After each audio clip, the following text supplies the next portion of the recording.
Ce podcast est proposé par Jinkyo, la communauté des talents de l'information. Retrouvez-nous sur jinkyo.com et échangeons sur Facebook et Twitter.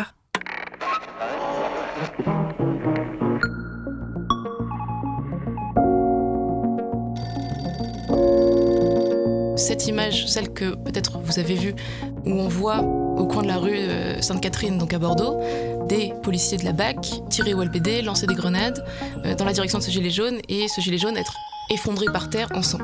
Elles sont choquantes, elles sont fortes, ces images-là.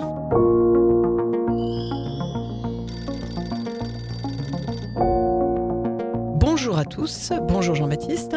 Salut Élise. Aujourd'hui dans Aparté, nous recevons une jeune journaliste qui travaille au sein de la cellule vidéo du Monde, Asia Baluffier. Bonjour Asia. Bonjour. Il y a un mois, Le Monde a mis en ligne une enquête vidéo intitulée « Comment un gilet jaune a été blessé à la tête par un tir de LBD à Bordeaux ». Cette vidéo, tu en es la co-autrice. On va d'abord en écouter le début.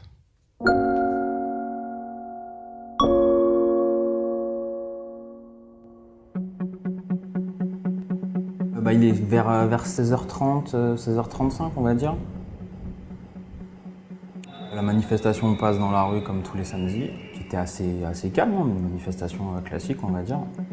Jusqu'au moment où à peine le début du cortège était passé, on voit les gens courir dans l'autre sens. Donc on se dit bon ça y est c'est parti. Nous parlions de cet homme blessé lors d'une manifestation à Bordeaux samedi dernier. Il a vraisemblablement été visé par un tir de LBD. L'homme s'écroule dans la rue. Le visage en sang, Olivier, 47 ans, pompier volontaire, est pris en charge par des soigneurs bénévoles. Ce soir encore, il est placé en coma artificiel. Le 12 janvier 2019 à Bordeaux, Olivier Béziade est gravement blessé à la tête. Alors, on vient d'entendre le début de cette vidéo. Si on en parle aujourd'hui, c'est que c'est une vidéo qui s'est un petit peu distinguée du reste de la production du Monde et du reste de la production, on va dire, journalistique, parce qu'elle est assez ambitieuse en termes d'enquête purement vidéo, et tu vas nous en parler. Comment d'abord vous est venue l'idée de ce sujet ? Parce que les blessés pendant les manifestations, on sait grâce à David Dufresne qu'il y en a eu beaucoup. Pourquoi celui-là ? Alors, ça faisait un petit moment, donc, parce que ça arrive le 12 janvier, cet événement-là. Ça faisait depuis presque le début de la mobilisation des Gilets jaunes que nous, on voulait faire quelque chose en vidéo. Déjà parce que c'est un fait de société qui fera date, je pense, cette mobilisation des Gilets jaunes, toutes ces enquêtes IGPN, tous ces blessés. Et ça s'y prête en vidéo, parce que y a un nombre d'images qu'on n'avait jamais vues à ce point-là. Et depuis donc le mois de novembre, nous on voit ces images, on les reçoit comme tout le monde sur Twitter, sur YouTube, sur Facebook, et on veut en faire quelque chose. Et en même temps, on est confronté au problème de ces images qui sont que elles ont beau être nombreuses, elles sont pas suffisantes. Elles sont là, elles sont dispersées un peu partout sur Twitter, mais elles sont parcellaires, elles peuvent être manipulées, elles sont décontextualisées en tout cas. Donc on se heurte à cette difficulté-là depuis quelque temps. Et le 12 janvier, il y a comme tous les samedis pratiquement depuis 2 mois, il y a ces images-là qui sortent le samedi, le dimanche. Et une des raisons, je pense que c'est que cette image, celle que peut-être vous avez vue, où on voit au coin de la rue Sainte-Catherine, donc à Bordeaux, des policiers de la BAC tirer au LBD, lancer des grenades dans la direction de ce gilet jaune, et ce gilet jaune être effondré par terre en sang. Elles sont choquantes, elles sont fortes, ces images-là. Et donc, une des raisons, c'est celle-ci. Je pense que moi, jusqu'au 12 janvier, j'avais pas vu d'image d'une charge de la police avec autant de choses à l'intérieur.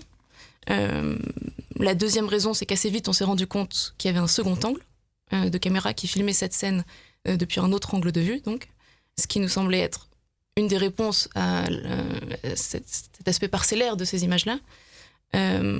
La deuxième raison, c'est que on avait des contacts à Bordeaux qui nous permettaient justement, là encore, de pallier le problème d'image qui ne dit pas tout, c'est-à-dire en faisant notre travail d'enquête classique des journalistes.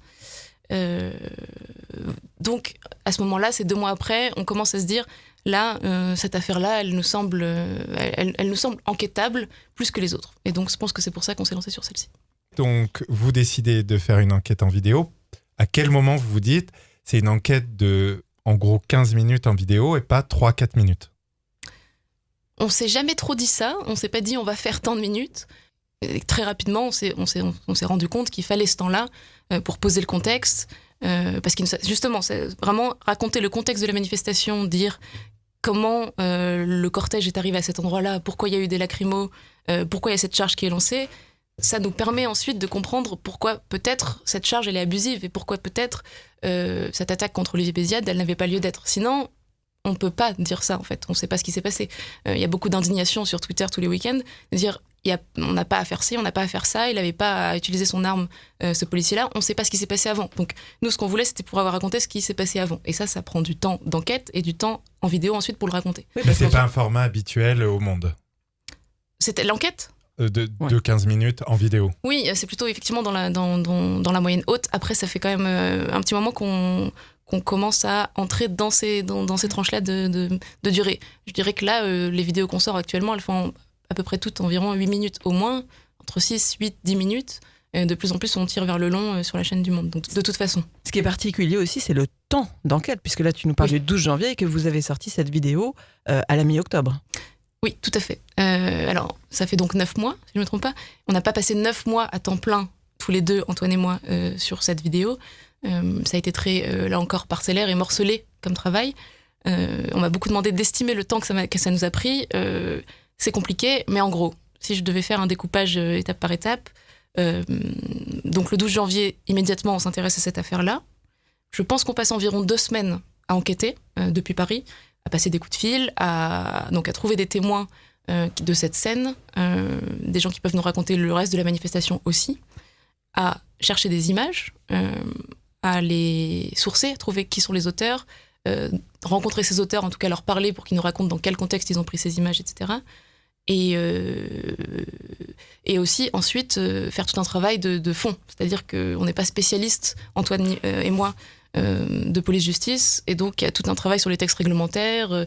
Est-ce que ça c'est une grenade de désencerclement? Est-ce que ça c'est une grenade lacrymogène? Voilà. Dans quel cas on a le droit de tirer au LBD, à quelle distance, tous ces trucs-là.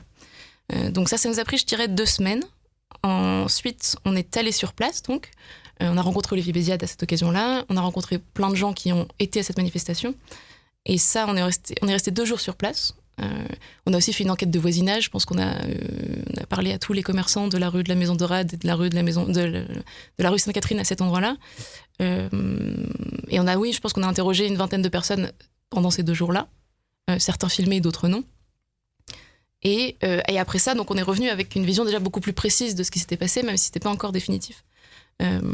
Après ça, il y a 1 semaine, voire 10 jours d'écriture et de storyboard. Le storyboard, c'est un document qu'on a l'habitude de faire quand on fait de la vidéo, qui est qu'on met en adéquation le texte, ce qu'on dit dans la voix, et l'image. Donc c'est un Google Doc avec 2 colonnes dans lesquelles on écrit nos phrases à gauche et qu'est-ce qui va apparaître à l'écran à droite. C'est un processus qui est toujours un peu long. On travaille souvent à 2, donc le journaliste vidéo et le motion designer. Donc tu l'as déjà mentionné, mais on n'a pas dit son nom. C'est vrai. Dans ces 2 cas-là, c'était Antoine Schirer. Tout à fait.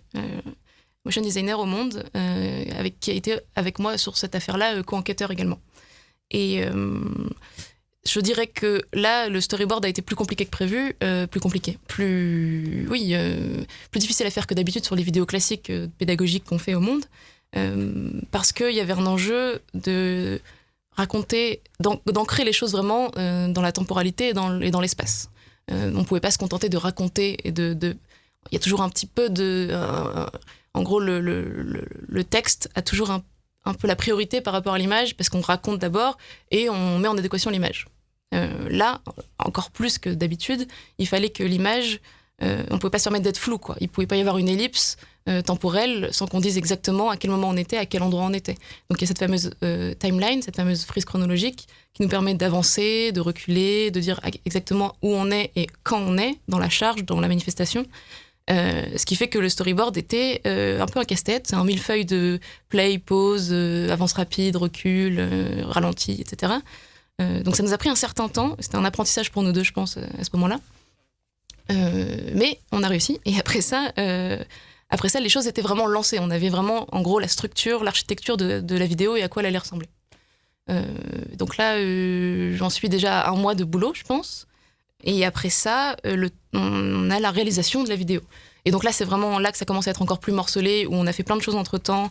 On a travaillé chacun de notre côté, dans le montage, dans le mixage, etc.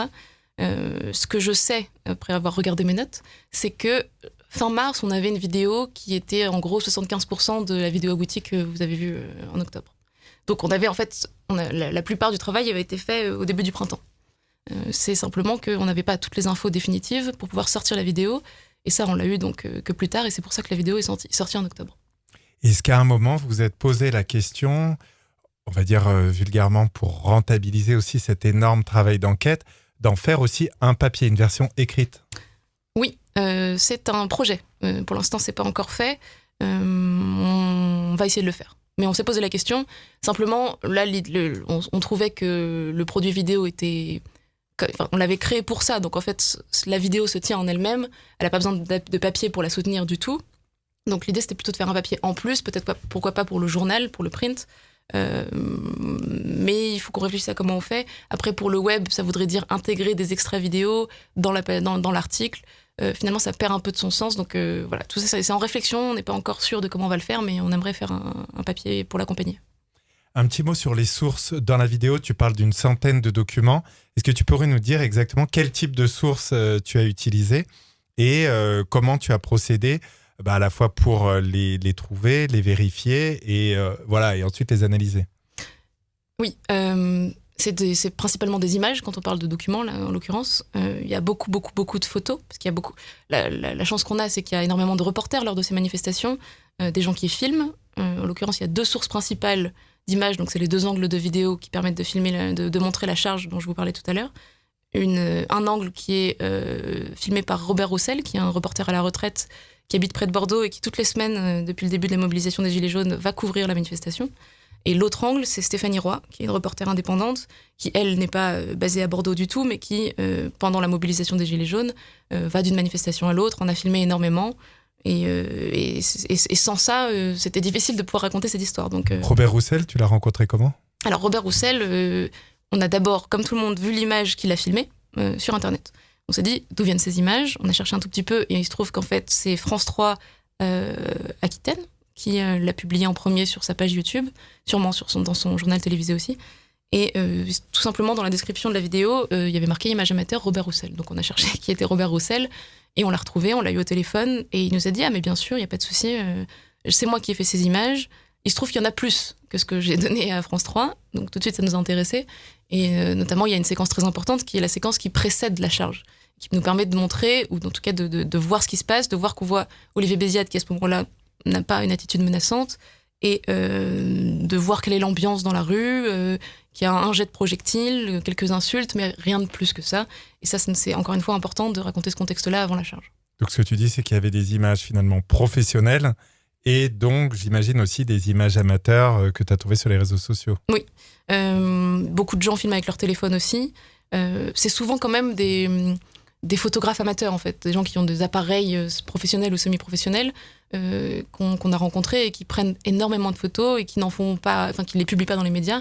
Nous, on a eu la chance de rencontrer pas mal de gens par l'intermédiaire des street medics de Bordeaux. Une fois ça s'est beaucoup débloqué une fois qu'on y est allé d'ailleurs.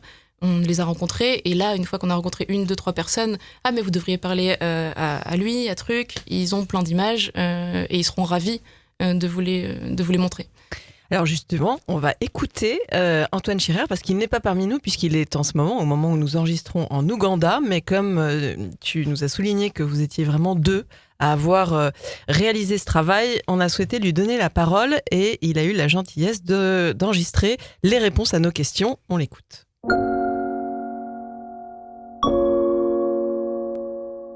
Donc moi au Monde, normalement, je travaille comme réalisateur et comme motion designer, donc plutôt sur la restitution du travail journalistique.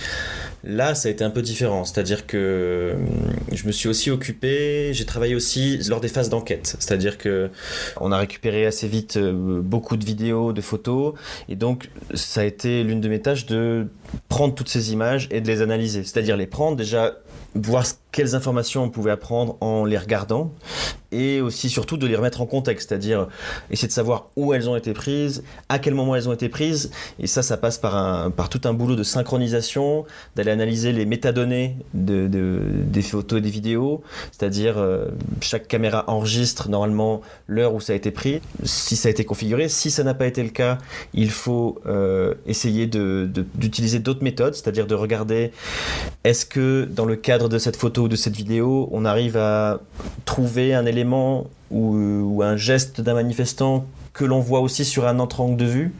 Et donc là, on peut savoir que, ok, ces deux images ont été prises au même moment. Voilà, donc c'est tout un boulot d'analyse que moi je me suis occupé en partie avec Asia et qui a dû être fait. Donc c'est l'une des particularités de ce projet par rapport à ce que je fais d'habitude. Alors Asia, est-ce que tu peux nous en dire un petit peu plus sur ce que dit Antoine ici? D'habitude, c'est vrai que c'est plutôt cadré, il y a un journaliste et un motion designer ou vidéaste. Pourquoi sur ce travail-là, vous avez senti cette nécessité de vraiment travailler à deux? En quoi ses compétences de vidéaste à lui t'ont aidé, toi, journaliste, et vice-versa? C'est ce que je disais tout à l'heure, c'est que dans l'enquête, on ne peut pas se permettre d'être flou sur qu'est-ce qui est en train de se passer sous vos yeux. En fait, à partir du moment où c'est une enquête vidéo, où on dit on va non seulement vous raconter ce qui s'est passé, mais vous montrer aussi, il faut être très très précis dans ce qu'on montre. Quand est-ce que ça se passe et où ça se passe. Et donc, l'image a presque pris le pas sur l'oral et sur le texte. À ce moment-là, il fallait quand même qu'on trouve un moyen de raconter les choses et de préciser certaines choses dans la voix. Mais donc, ça a été un peu un casse-tête de se dire ok, d'accord, on voudrait dire ça, mais en même temps, on n'a pas le temps de le dire parce que en fait, la séquence là, elle dure que 3 secondes. Comment on fait? Il faut faire des pauses, il faut faire des avances rapides, etc. Donc, son regard à lui de motion designer était important pour ça parce qu'il maîtrise très, très très bien les outils, encore mieux que moi, notamment sur la 3D. Et donc là-dessus, c'est encore autre chose. Mais lui, très rapidement, il a dit ok, on n'a pas. Bon, parce que la particularité de cette scène, de cette charge contre Olivier Béziat, c'est qu'on ne le voit pas tomber, on ne le voit pas prendre la balle de LBD dans la tête. C'est d'ailleurs toute la difficulté de l'enquête et pourquoi ça a pris autant de temps à sortir. Mais donc, une fois qu'on avait la certitude, on avait abouti à des conclusions qui étaient que oui, il avait bien pris ce tir de balle de LBD dans la tête. comment on le raconte, puisqu'on peut pas le montrer. Or, tout l'intérêt de la vidéo, c'est de pouvoir montrer ce qui se passe. Et donc là, il a dit, on va le reconstituer. Et pour le reconstituer, il y a un moyen qui... elle est donc la 3D qui est utilisée dans cette vidéo. Alors justement, on va à nouveau donner la parole à Antoine Schirer qui nous explique le rôle de la 3D dans cette vidéo.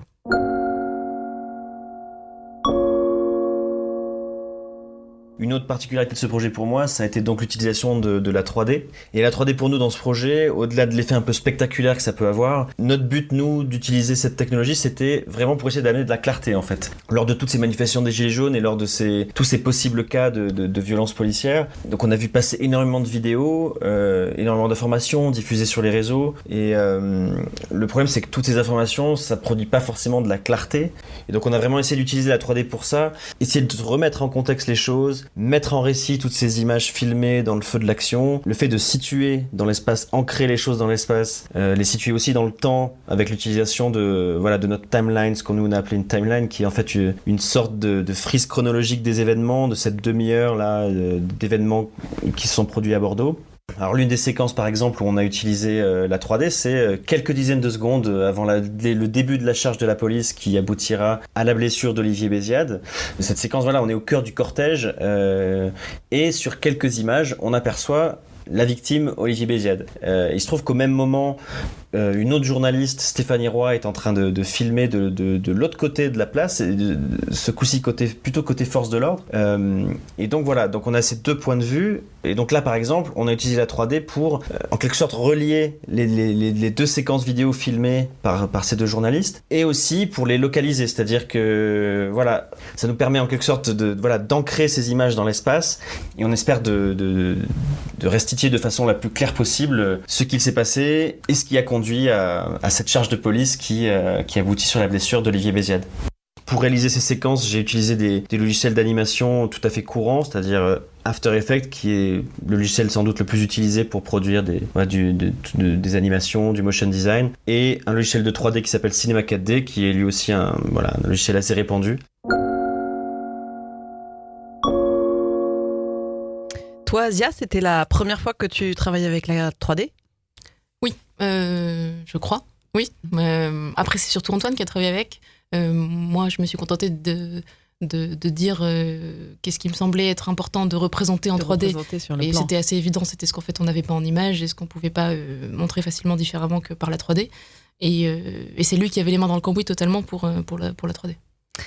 Au final, donc on a vraiment bien compris la manière dont vous avez réalisé cette vidéo. Est-ce que vous êtes content de l'impact qu'elle a eu ?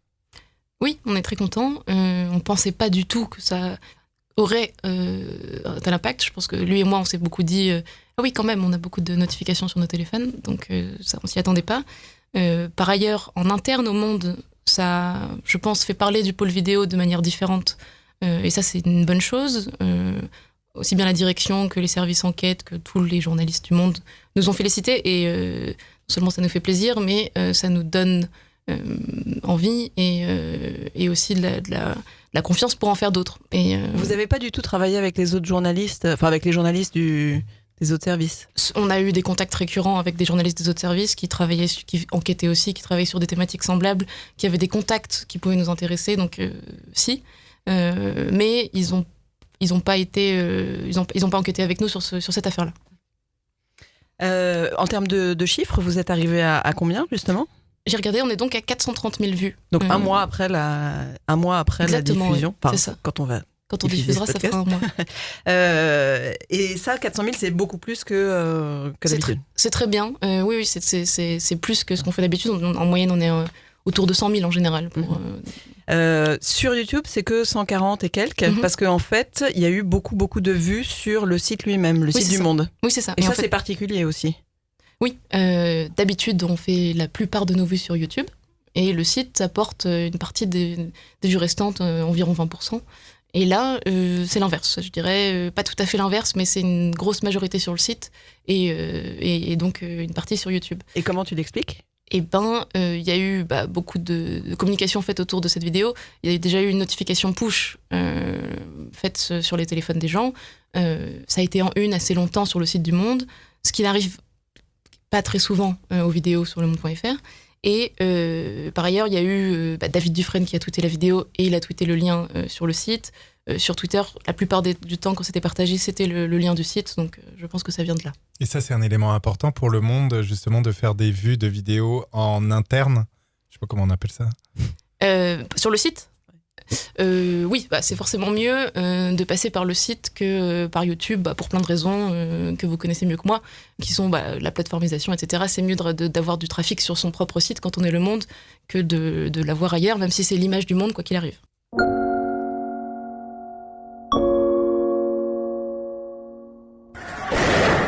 Tear gassed, beaten, and dragged. Protesters in Hong Kong have accused the police of using excessive force during a political demonstration in June. Hong Kong officials have pushed back. My officers are acting in accordance with our guidelines. The New York Times analyzed hundreds of videos, spoke to protesters who were beaten, and interviewed experts in crowd control. We identified 7 incidents caught on camera. Asia, est-ce que tu reconnais ce son ? Tout à fait. Alors c'est quoi ? Vas-y, dis-le. C'est une vidéo du New York Times de la série Visual Investigations sur le tir à balles réelles à Hong Kong, il me semble. Alors du coup, ma question, est-ce que le New York Times, et notamment leur cellule de Video Investigation, a été une inspiration pour vous ? Tout à fait. Ça, je pense que ça se voit. Quand on connaît la série du New York Times Visual Investigations, on voit tout à fait l'influence que ça a eu sur comment nous, on a conçu et pensé notre vidéo. Ça fait très longtemps qu'on regarde ce qu'ils font. Je crois que ça existe depuis un certain temps quand même, 1 an au moins, 1 an et demi. Et on est très fans. Donc en fait, ils utilisent la vidéo de la meilleure des manières pour enquêter. Et nous, c'est quelque chose qu'on a envie de faire depuis un certain temps. Et sur cette affaire-là, c'est comme ça qu'on a voulu le faire et c'est totalement inspiré par ce qu'ils font. Et je pense que c'est quelque chose sur lequel il faut continuer c'est de cette façon-là qu'il faut continuer à le faire. Est-ce que vous avez eu d'autres inspirations par le New York Times ? Oui, il y a d'autres. Il y a pas que eux. Il y a la BBC qui a fait Anatomy of a Killing qui est très très bien. Il y a Forensic Architecture qui n'est pas un média mais qui bosse notamment avec des médias, notamment avec le New York Times et notamment avec la BBC, il me semble. sur ces enquêtes-là. Et là, c'est des journalistes, mais c'est aussi des chercheurs, en fait, qui cherchent des moyens de faire émerger de l'image, de la data, de manière générale, des nouveaux moyens d'enquêter. C'est vraiment ça leur cœur de métier. Donc, eux, ils nous intéressent énormément aussi. Pourquoi pas pour travailler avec eux un jour, d'ailleurs. À l'occasion de cette vidéo, sur YouTube, Le Monde a créé une nouvelle playlist qui s'appelle Investigation. Alors, ça veut dire qu'il va y avoir... Mais pour l'instant, il n'y en a qu'une, c'est la vôtre. Est-ce qu'il va y en avoir d'autres ? Est-ce que tu peux nous en dire plus ? C'est un petit indice, effectivement, de ce qui pourrait se passer à l'avenir. Oui, il y en aura d'autres, je l'espère. C'est en tout cas la volonté et l'objectif. Il y a des sujets sur lesquels vous travaillez déjà ? Il y a des pistes sur lesquelles on commence à travailler. En tout cas, le problème, c'est qu'on ne peut pas avoir un rythme de publication régulier sur des enquêtes parce que c'est complètement soumis à des choses plus compliquées que ça. Mais oui, il y a des choses sur lesquelles on travaille et on espère en faire plusieurs. Et pour l'instant, c'est pas encore tout à fait structuré, mais on a l'espoir que ça le soit bientôt. Donc, c'est totalement un objectif. Alors pour terminer, un petit mot sur finalement ton métier un tout petit peu particulier, ou peut-être pas, mais qui est d'être journaliste vidéo pour un média écrit. À la base, tu disais tout à l'heure que du coup là, ça avait changé un petit truc dans la tête des journalistes papier. Est-ce que tu dirais que le travail que tu as fait, au fond, il est quand même identique à celui que tu aurais fait dans un média audiovisuel ? Ou est-ce que c'est un peu différent, le fait d'être dans un journal comme Le Monde ? Alors, identique à un média audiovisuel, non. Enfin, en fait, je sais pas trop ce que ça veut dire parce que la télé, la radio, ils auraient fait ça de manière différente, avec des codes différents. Je pense que l'avantage qu'on a d'être sur Internet, c'est qu'on n'a pas de contraintes de temps, on n'a pas une émission comme celle d'Élise Lucet, Cache Investigation, dans laquelle il faut faire tenir l'émission dans cette temporalité-là. Nous, on a cette liberté on fait notre enquête, peu importe le temps que ça dure. Là, ça a duré 15 minutes, ça peut durer moins, ça peut durer plus. Donc, il y a ça. Donc là, c'est le fait de travailler finalement pour un média digital. Oui, je pense que c'est surtout ça la particularité en fait. Et on a beau être au Monde, qui est traditionnellement un journal écrit, un papier, il y a quand même une transition au Monde depuis un certain temps. Le site fait des très bonnes audiences et est très important dans la stratégie du titre.